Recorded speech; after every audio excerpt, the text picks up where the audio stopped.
আসসালামু আলাইকুম। আমি আজকে আপনাদের মাঝে নিয়ে আসলাম একটা ব্যাটারি লোড টেস্ট করে দেখাবো। এই ব্যাটারিটা কিন্তু সেলস লাইফের ভিতরে ব্যাটারিটা নষ্ট হয়ে গেছে, হ্যাঁ? তো কাস্টমার বলতেছে এই ব্যাটারিটা খুব ভালো চলে না। তাই আমরা ব্যাটারিগুলো চেক করে দেখলাম এই ব্যাটারিটা কিন্তু প্রকৃতপক্ষে খারাপ। কিন্তু এটা আমি সাথে সাথে দিয়ে দিব আমার কাস্টমারকে, যাতে আমার কাস্টমার খুব ভালো একটা সার্ভিস পায় ব্যাটারি ওয়ারেন্টি গ্যারান্টির ক্ষেত্রে। এতে দেখেন ব্যাটারির ভিতর থেকে কিন্তু ধোঁয়া উঠতেছে। ধোঁয়া ওঠার কারণ হচ্ছে এই ব্যাটারিটা সম্পূর্ণভাবে খারাপ হয়ে গেছে। হয়তোবা ভাতিজা তোমার বাবাই নিছে না এই ব্যাটারিটা?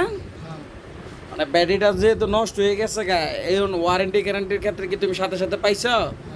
হ্যাঁ, তুমি কিসে পড়ে এখন? কোন ফরম?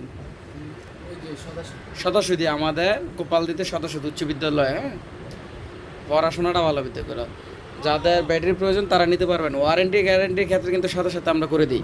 রহিম মাহফুজ ব্যাটারি হোক, না বানা ব্যাটারি হোক, যে কোনো ব্যাটারি হোক, আমরা কিন্তু সাথে সাথে ওয়ারেন্টি করি।